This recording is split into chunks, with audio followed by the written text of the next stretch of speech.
नमस्कार मित्रों, एनटीए द्वारा प्रायोजित राष्ट्रीय पात्रता परीक्षा के प्रथम प्रश्न पत्र के इस 7वें व्याख्यान में मैं अनूप कुमार पांडे, शिक्षा संकाय, केंद्रीय संस्कृत विश्वविद्यालय, आप सभी का स्वागत करता हूं। मित्रों, आज हम इस व्याख्यान में वंशानुक्रम एवं वातावरण के बारे में पढ़ेंगे। वंशानुक्रम एक बहुत ही दीर्घ विषय वस्तु है और इतने आसानी से अभिभाषण मात्र से समझना इसको बहुत ही दुरूह कार्य है। फिर भी चूँकि यह एप्टीट्यूड टेस्ट है, अभिरुचि का परीक्षण है, तो अभिरुचि के परीक्षण में वंशानुक्रम से प्रश्न आना जायज़ है और आता भी इसीलिए है। क्यों आता है? क्योंकि जैसा कि अभिरुचि शब्द है या अभिक्षमता शब्द इसके लिए उपयोग किया जाता है, तो वंशानुक्रम से वंशगत हम में अध्यापक बनने से गुण विद्यमान हैं या नहीं, यह जानने के लिए हमसे इस विषय वस्तु से प्रश्न पूछा जाता है। और बहुत ही महत्वपूर्ण यह बिंदु है वंशानुक्रम और वातावरण। अभिवृत्ति मात्र अभिरुचि जो है, शिक्षण अभिरुचि, यह अभिरुचि यदि वंश परंपरा के अनुसार हमारे परंपरा में यदि अध्यापक बनने के गुणसूत्र विद्यमान होंगे, ऐसा व्यक्ति भविष्य में एक बेहतर अध्यापक अवश्य ही बनता है। इसीलिए आपको पता भी होगा कि बहुत सारी सरकारें जो है अध्यापकों के पुत्र पुत्रियों को अध्यापक बनने के लिए पहले प्रोत्साहन भी दिया करती थी। प्रोत्साहन के रूप में कुछ अंक उनको अधिक दिया जाता था। अब प्रायः यह व्यवस्था बंद हो चुकी है, लेकिन आपने परंपरागत रूप से भी देखा होगा कि अध्यापकों के जो वंशावली है वो ज़्यादातर अध्यापन के क्षेत्र में आ जाती है। तो यह बिंदु जो है वंशानुक्रम और वातावरण, इसीलिए इससे प्रश्न आना सर्वाधिक इसकी संभावना होती है, ज़्यादा प्रश्न आने की, क्योंकि वंशानुक्रम ही अभिक्षमता का आधार होता है। और दूसरा बिंदु है वातावरण। वातावरण परिपोषण से संबंधित है, अर्थात एक व्यक्ति अपने माता पिता के साथ रहता है, दिन भर रात भर 24 घंटे का समय बिता रहा है और वो अध्यापक हैं, तो बहुत सारी उनके गुण और बहुत सारी उनकी अध्यापन शैली उन छात्रों में स्वतः ही अवतरित हो जाती है, आ जाती है, समन्वित हो जाती है। इसीलिए वंशानुक्रम और वातावरण ये दोनों ही बहुत महत्वपूर्ण टॉपिक हैं। इस व्याख्यान में हम इसके बारे में आपके साथ चर्चा करेंगे। आइए चर्चा करते हैं बिंदु। पहला बिंदु है वंशानुक्रम से आशय। मित्रों, वस्तुतः वंशानुक्रम कहते किसे हैं, तो इसके लिए एक समन्वित शब्द मेरी समझ से बेहतर होगा। हमने इसको परिभाषित करने के लिए का प्रयास किया और लिखा प्राणी के जन्मजात वैयक्तिक गुणों का योगफल ही वंशानुक्रम है। अब वैयक्तिक गुण कौन से हैं? वैयक्तिक गुण अर्थात माता पिता के द्वारा प्राप्त होने वाले व्यक्ति को जो गुण मिलते हैं वो वैयक्तिक हैं। वैयक्तिक उस व्यक्ति के अलावा वो गुण उसके दूसरे किसी व्यक्ति में नहीं मिल रहा है, दूसरे किसी भाई बहन में भी नहीं मिलेगा, इसीलिए इसको वैयक्तिक गुण कह रहा है। तो प्राणी के मात्र का मैंने यहाँ चर्चा की। प्राणी मात्र अर्थात चाहे वह मानव हो या पशु पक्षी, कोई भी जन्मजात रूप से उस व्यक्ति को जो भी वैयक्तिक गुण प्राप्त होते हैं जन्म के साथ ही, उन गुणों का, सभी गुणों का जो योगफल है, समन्वित स्वरूप है, उसको हम वंशानुक्रम कहेंगे। इस वंशानुक्रम की प्रक्रिया में एक पीढ़ी से दूसरी पीढ़ी को कुछ दैहिक एवं कुछ मानसिक गुण प्रदान किए जाते हैं। दैहिक गुण अर्थात शारीरिक विशिष्टता, शरीर की का बनावट, ढांचा, आकार प्रकार इत्यादि जो गुण है वो दैहिक गुण है। और दूसरे मानसिक गुण, उस व्यक्ति की मानसिक क्षमता, बौद्धिक क्षमता, कार्य करने की क्षमता, अवस्थिति, तर्क करने की क्षमता, ये तमाम गुण जो है मानसिक गुण है। तो एक पीढ़ी से दूसरी पीढ़ी को प्राप्त होने वाले दैहिक एवं मानसिक गुणों का जो योगफल है, यह वैयक्तिक रूप से एक ही व्यक्ति को मिला है। यहाँ वैयक्तिकता का इसीलिए बार बार प्रयोग किया जा रहा है क्योंकि हर व्यक्ति अपने भाई बहनों के साथ रहकर भी अलग अलग होता है। आपने देखा होगा एक ही माता पिता के अगर 2 या 4 संतान हैं तो वो सभी का कार्य व्यवहार एक जैसा नहीं होता है। सभी देखने में भी कई बार एक जैसे नहीं होते हैं।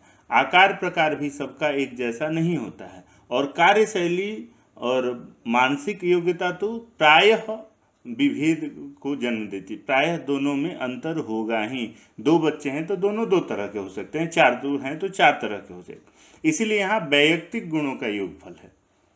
और लिखा कि प्राणी शास्त्रीय, आगे लिखने में प्राणी शास्त्रीय विरासत को ही इस प्राणी शास्त्रीय अर्थात प्राणी शास्त्र में जिस विरासत की चर्चा की गई है, विरासत अर्थात बायोलॉजिकल हेरिटेज, जीव विज्ञान जो है इसको प्राणी शास्त्रीय विरासत नाम देता है, प्राणी शास्त्रीय बायोलॉजिकल हेरिटेज नाम दिया है। विरासत अर्थात विरासत के रूप में ये गुण अपने माता पिता से उसके संतति को प्राप्त होते हैं। और इन्हीं गुणों को, जब ये प्राप्त होने वाले गुण हैं जो क्रमशः हस्तांतरित होते हैं, दादा दादी से माता पिता में आए हैं, माता पिता से अग्रिम संतति को, अग्रिम से अग्रिम को फिर स्थानांतरित होंगे। जब ये क्रमबद्धता इनमें आएगी तो इसी क्रम को वंशानुक्रम, वंश परंपरा, पैतृकता अथवा आनुवंशिकता के नाम से जाना जाता है। स्पष्ट है मित्रों? एक बात आप अच्छी तरह पहले से आपने पढ़ा भी होगा। आप चाहे पशु का जनन तंत्र के बारे में पढ़े होंगे या मानव जनन तंत्र के बारे में पढ़े होंगे। 9वीं कक्षा के विज्ञान की पुस्तकों से आरंभ हो जाता है। 9वीं 10वीं कक्षा में आपने मानव जनन तंत्र के विषय में और जनन प्रक्रिया के विषय में अच्छी तरह से पढ़ा होगा। तो बहुत इसको गहराई से हम नहीं लेकर के एक सामान्य तौर पर इसको स्पष्ट करने का प्रयास करते हैं कि जीवन मानव का कैसे प्रारंभ होता है। तो जैसे माता पिता के संयोग से 23 गुण जो है हस्तांतरित होते हैं, ये युग्मक होते हैं, इनको गुणसूत्र के नाम से जाना जाता है। इन गुणसूत्रों में जीन्स विद्यमान होते हैं और युग्मक ये फिर माता पिता से अगली संतति को हस्तांतरित होते हैं संयोग की अवस्था में।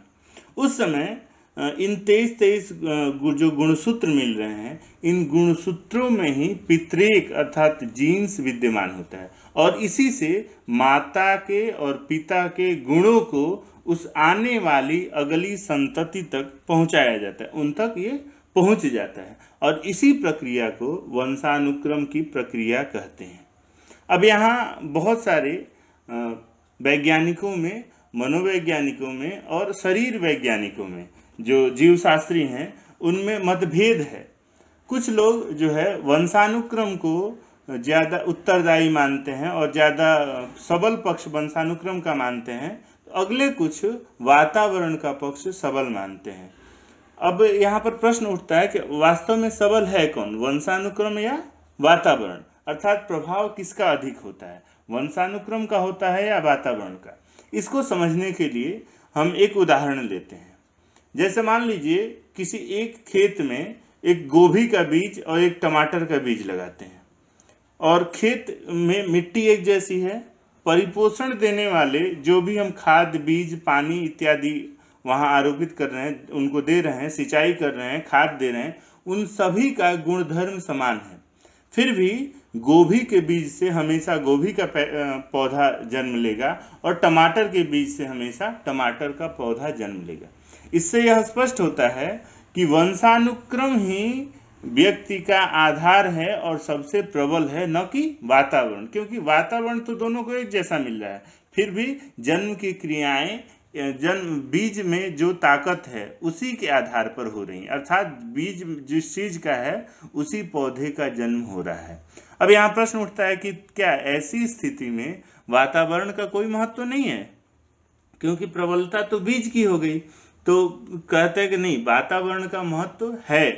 अग्रिम परिस्थिति में परिपोषण जैसा प्राप्त होगा वातावरण के द्वारा, वैसा ही गुण विकसित होंगे, अर्थात आधार तो विद्यमान रहेगा, पौधा तो जन्म ले लिया, लेकिन आगे परिपोषण जैसा होगा उसका, वैसा ही आगे की प्रक्रिया होगी। इसीलिए कई जो है मनोवैज्ञानिक वंशानुक्रम को अलग से इसको सोशियल हेरिटेज, सोशियल हेरिडिटी के नाम से कहते हैं कि ये सामाजिक विरासत है। जैसे बायोलॉजिकल हेरिटेज हो गया प्राणी शास्त्रीय विरासत, वैसे ही सोशियल हेरिटेज, जिसको सामाजिक विरासत कह दिया। और जिस समाज की जो परंपरा है उसी समाज के में, वो उसी वातावरण में वैसे ही गुण व्यक्ति को मिलते हैं। इसीलिए सामाजिक गुण अलग हो गया और वंशानुक्रम से मिलने वाला गुण अलग हो गया। इन दोनों का परस्पर तुलना करना यहाँ पर उचित नहीं है, क्योंकि एक का पक्ष दूसरा है। एक का पक्ष है क्या, बीज से पौधे का जन्म हो रहा है, इसलिए बीज में जो शक्ति निहित है उसी शक्ति के अनुरूप पौधे का जन्म होगा। दूसरा पक्ष है वातावरण। वातावरण जैसा रहेगा उसका प्रभाव उस व्यक्ति पर आएगा। अगर पौधों की सिंचाई न की जाए, खाद बीज समय से न दिया जाए, संरक्षण न किया जाए, तो उनका स्वरूप में बदलाव दिखाई देगा। जबकि जब जन्म हुआ था उस समय दोनों पौधे स्वस्थ रूप से जन्म लिए थे। इसलिए वातावरण और वंशानुक्रम, इन दोनों का ही महत्व है, दोनों का ही अपना अपना पृथक स्थान है। और वातावरण वंशानुक्रम, इन दोनों में ही प्रथमतया लिया जा रहा है। वंशानुक्रम क्यों? क्योंकि व्यक्ति के जन्म का आधार होता है। गुणसूत्रों से व्यक्ति को प्राप्त होने वाली अपनी वंशावली, वंशक्रम को ही वंशानुक्रम के नाम से जाना जाता है। मित्रों, वंशानुक्रम के कुछ सिद्धांत हैं। सिद्धांत से तात्पर्य ये है कि अलग अलग जीवशास्त्रियों ने वंशानुक्रम के ऊपर अलग अलग प्रयोग किए। इन प्रयोगों के आधार पर उन्होंने कुछ निष्कर्ष निकाले और निष्कर्ष निकाल करके यह बताया कि वंशानुक्रम अर्थात वंशानुक्रम में जो गुणसूत्रों का हस्तांतरण होता है वो कैसे होता है, कब होता है, क्यों होता है, इन चीज़ों के बारे में। इसको पहला सिद्धांत है बीजकोष का सिद्धांत। बीजमैन ने इस सिद्धांत का प्रतिपादन किया था। बीजमैन ने यह दिया था। बीजकोष के सिद्धांत से तात्पर्य यह है कि बीजकोष की एक परंपरा होती है जो कि कभी भी नष्ट नहीं होती है। नष्ट नहीं होने के कारण हमेशा यह अनवरत रूप से, मूल रूप से पीढ़ी दर पीढ़ी हस्तांतरित होती रहती है, चलती रहती है। इन्होंने, बीजमैन ने क्या किया, चूहों पर प्रयोग किया था। और जब चूहे जन्म लेते थे तो चूहों के ये पूंछ काट देते थे। कुछ दिन में वो चूहे बड़े होते थे, बड़े होकर के फिर उनकी संतति होती थी। जब वो संतति होती थी तो फिर उनके भी पूंछ होते थे, फिर अग्रिम उनके भी पूंछ काट दिए थे। ऐसे कई पीढ़ियों तक उन्होंने चूहों पर यह प्रयोग किया और यह देखा कि कई मतलब बेपूंछ वाले चूहों के भी जो संतति हो रही है उनके भी पूंछ हो रहे हैं। इस आधार पर इन्होंने यह निष्कर्ष निकाला कि बीजकोष की निरंतरता का सिद्धांत रहता है वंशानुक्रम में। अर्थात वंशानुक्रम में जो गुण प्रथमतया हम में विद्यमान हैं उसी गुणों का हस्तांतरण अग्रिम पीढ़ी में, अग्रिम पीढ़ी में, अग्रिम पीढ़ी में होता रहता है।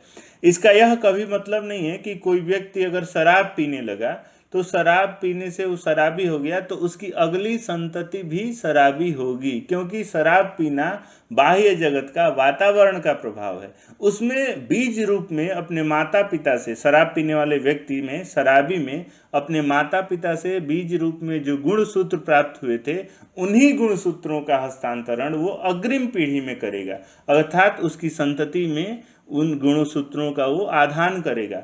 यह आवश्यक नहीं है कि उसकी जो पीढ़ी होगी आने वाली वो भी शराबी हो, शराब पीने वाली हो।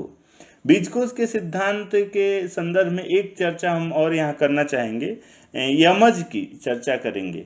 यमज, समयमज और बंधु यमज, दो प्रकार के यमज होते हैं, ट्विन जिनको कहते हैं। अर्थात जब भी निषेचन की क्रिया होती है मानव की तो उस समय ये जो गुणसूत्रों में से अलग अलग वाई और एक्स कैटेगरी आपको पता ही होगा। एक्स जो होते हैं महिला के होते हैं, एक्स और वाई पुरुष के होते हैं। और ये जा करके जिसके साथ संपर्क स्थापित करते हैं वैसी संतति होगी। अगर एक्स जा करके एक्स के साथ मिलेगा तो लड़की होगी और वाई जा करके एक्स के साथ मिलता है वो फिर लड़के का जन्म होगा। और इस क्रम में कई बार एक अंडाणु में एक ही शुक्राणु जाकर के निषेचित करता है अंडाणु को, लेकिन कई बार यह अंडाणु विभक्त हो जाता है। विभक्त होने पे एक के बजाय दो भ्रूण वहाँ पर दो भ्रूण जो है पलना शुरू कर देते हैं और आगे चल करके वो दोनों ट्विन के रूप में विख्यात होते हैं। तो बीजकोष के सिद्धांतों के आधार पर ही एक ही गुणसूत्र उन दोनों में पाया जाएगा। ऐसा नहीं है कि अलग अलग हो गुणसूत्र, अर्थात दोनों का कार्य व्यवहार। इसीलिए ऐसे बच्चे जो होते हैं वो प्रायः देखने में भी एक जैसे होते हैं। थोड़े बहुत अंतर होगा, कई बार यह अंतर नहीं भी होगा। क्यों? क्योंकि बीजकोश का निरंतरता का सिद्धांत यही कहता है कि जो मूल गुण थे वह क्रमशः अग्रिम अग्रिम पीढ़ी में हस्तांतरित होते जा रहे हैं। दूसरा सिद्धांत है, सर फ्रांसिस गाल्टन थे, इनका बायोमेट्री सिद्धांत है।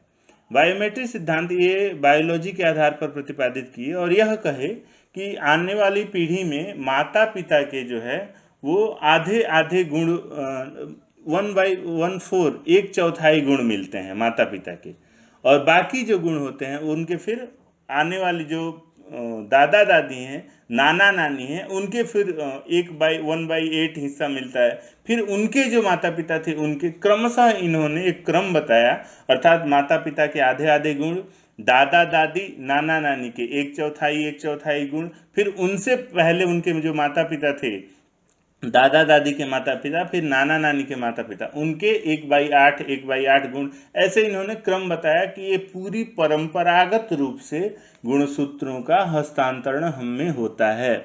इसीलिए कई बार हमारे जो कार्य व्यवहार होते हैं हम देखते हैं कि बच्चे जो है माता पिता के तरह नहीं दिख करके या क्रिया न करके अपनी पिछली पीढ़ी के तरह भी कार्य व्यवहार करते हैं।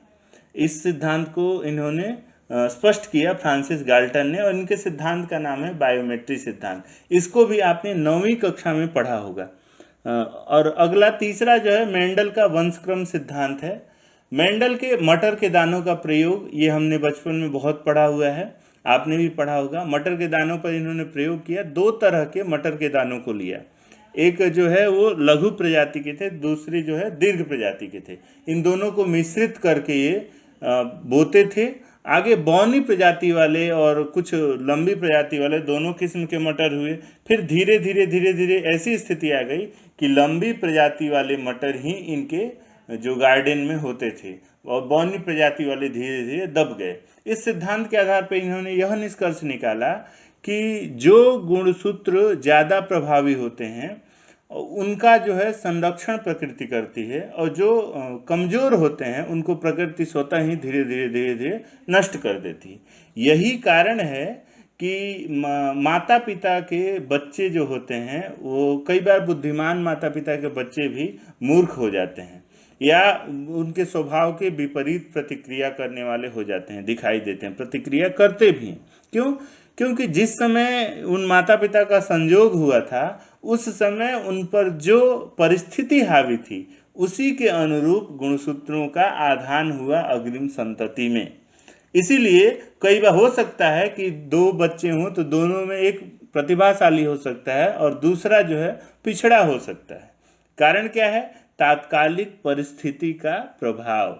मेंडल ने यह बताया कि दोनों की प्रकृति ठीक थी, बौनी प्रजाति वाली के भी, लंबी प्रजाति, लेकिन बौनी प्रजाति वाली धीरे धीरे कमजोर पड़ गया और उसके जगह इसने अपना जगह बना लिया लंबी प्रजाति वाली। अर्थात जो मजबूत था उसका अस्तित्व रह गया, जो कमजोर था पहले से धीरे धीरे वो कम होता गया। यही कारण है कि व्यक्ति में भी वंशानुक्रम का जब हस्तांतरण होता है तो एक ही माता पिता के संतति अलग अलग स्वरूप में दिखाई दे देते हैं। चौथा सिद्धांत है यहाँ डार्विन का सिद्धांत, विकासवादी सिद्धांत इसे कहते हैं। डार्विन का विकासवाद हम सभी जानते ही हैं। ये कहते हैं कि जैसे जैसे समय बदलता है, परिस्थिति बदलती है, मानव संघर्ष करता है, धीरे धीरे उसके कुछ गुणसूत्र विलुप्त हो जाते हैं और कुछ नई स्थितियां मिल जाती हैं। पता ही है आपको, इन्होंने यह माना है कि बंदरों से मानव का जन्म हुआ, मानव धीरे धीरे कार्य करता रहा और आवश्यकता अनुसार उसकी पूंछ जो है घिस गई और वो 2 पैर पे खड़ा होकर के चलने लगा और कुछ नए गुण जो है बंदरों से विकसित होकर के मिल गए जो मानव के रूप में मिलते हैं। इनका विकासवादी सिद्धांत है। अगला लेमार्क है। लेमार्क का भी सिद्धांत विकासवादी सिद्धांत के नाम से जाना जाता है और इनका भी कहना था मुख्यतः कि व्यक्ति जो है वो जैसे जैसे उसकी आवश्यकता होती है उस आवश्यकता के अनुसार उसके गुणसूत्रों में, कार्य प्रणाली में परिवर्तन होता रहता है। लेमार्क का कहना है कि जैसे जिराफ है, जिराफ की गर्दन जो है पहले छोटी हुआ करती थी, बाद में उसको अपना चारा खाने के लिए दूर तक गर्दन को खींचना पड़ा और खींचते धीरे धीरे गर्दन की जिराफ की गर्दन जो है वो लंबी हो गई। तो इन दोनों लोगों का यह विकासवादी सिद्धांत है। मित्रों, आपको बेशक मैं स्पष्टतः यह कह पाऊंगा कि इनका सामान्य हमने नाम भी जाना है और सामान्य परिचय जाना है। बेहतर होगा आप 9वीं 10वीं की किताबों में एक बार इसको पढ़ करके अच्छी तरह समझने का प्रयास करेंगे, या फिर आप में से अगर रुचि होगी या अलग से समझना होगा तो बेहिचक आप इसमें लिख दीजिएगा कमेंट बॉक्स में। हम आगे इन सिद्धांतों पर हमें समय मिलेगा तो अलग से चर्चा कर लेंगे एक एक सिद्धांतों पर। इन सिद्धांतों के जो निष्कर्ष हैं उन पर आधारित प्रश्न आना स्वाभाविक है, प्रश्न आते हैं। कारण क्या है कि वंशानुक्रम के सिद्धांत के आधार पर ही यह सिद्ध होता है कि हम में भी अध्यापकत्व के गुण निहित हैं या नहीं। इसलिए इस टॉपिक को आप बड़े ध्यान से पढ़िएगा। 9वीं 10वीं की किताब में भी एक बार आप चाहें तो देख सकते हैं। मित्रों, अगला बिंदु है वातावरण। तो वातावरण से आशय क्या है आखिर? वातावरण और पर्यावरण ये दोनों शब्द प्रायः एक दूसरे के पर्यायवाची के रूप में प्रयुक्त होते हैं। तो यहाँ हमने लिखा कि जन्म के उपरांत प्राणी मात्र को परिपोषित करने वाले बाह्य जगत के सभी कारक वातावरण में समाहित हो जाते हैं।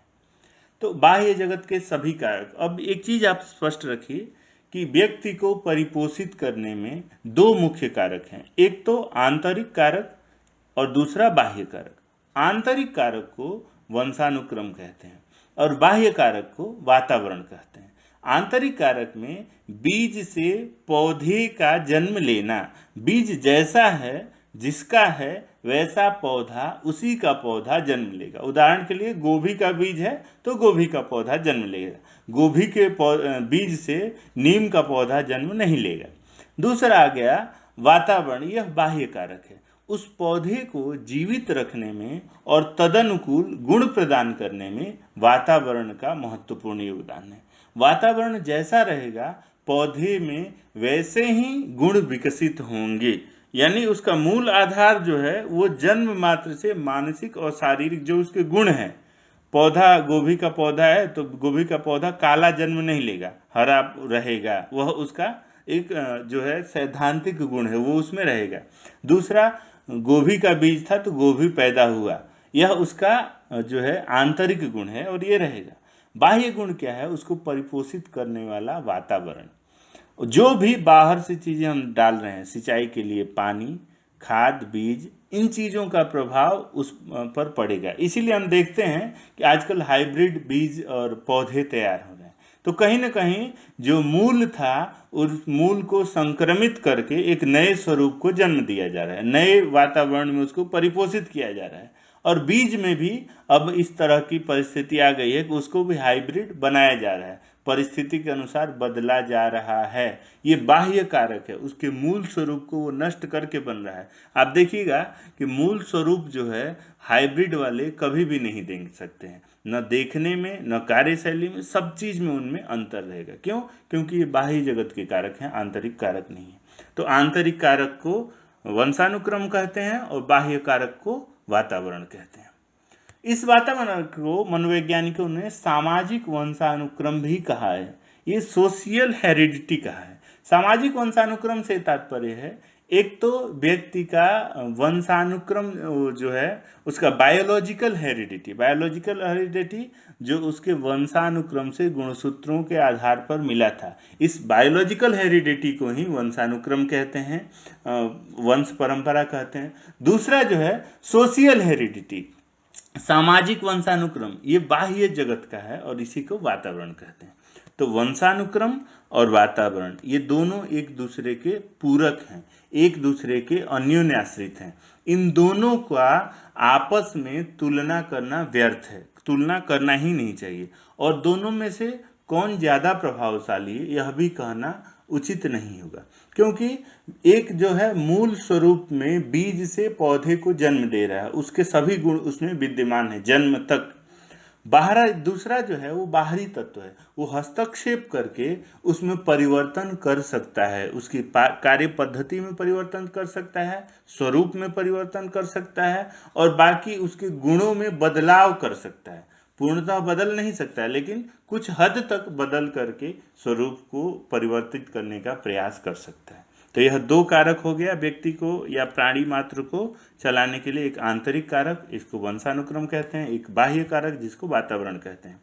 तो इस वंशानुक्रम और वातावरण, इन दोनों से प्रश्नों का ज़्यादा संबंध है। और वस्तुतः ये शिक्षण अभिक्षमता या शिक्षण अभिरुचि शब्द जहाँ भी प्रयोग होगा वहाँ मानव मात्र से प्रश्न करना है तो उसके वंशानुक्रम और वातावरण से संबंधित प्रश्न होंगे ही। इस चीज़ को आप ध्यान रखेंगे। इसी के साथ धन्यवाद सभी को। यह व्याख्यान यहीं पर अभी समाप्त करते हैं। वस्तुतः ये बिंदु बहुत ही विस्तृत हैं, समय हमारे पास कम है, इसीलिए अत्यंत संक्षेप में इसको यहाँ पर हम आपके साथ इसका परिचय कराने का प्रयास किए। अगर आपको संदेह हो रहा है या किसी बिंदु पर और आप अधिक परिचर्चा करना चाह रहे हैं तो आप निश्चय ही लिख सकते हैं, कमेंट में लिखिए। लिखने के बाद ज़रूरत होगी तो हम अगले व्याख्यान में उसको सहसंबंधित करके परिचर्चा कर लेंगे, या अगर ज़्यादा आवश्यकता हुई तो अलग से एक इसके लिए व्याख्यान फिर से रख लेंगे। और इसी के साथ अब अगले 8वें व्याख्यान में हम अब मानव की अभिवृद्धि और विकास से संदर्भित बिंदुओं पर चर्चा करेंगे। क्रमशः यह श्रृंखला चल रही है, क्रमशः हम इस पाठ्यक्रम को पूरा कर रहे हैं, अभिक्षमता वाले पाठ्यक्रम को। और इसी के साथ आप सभी का धन्यवाद।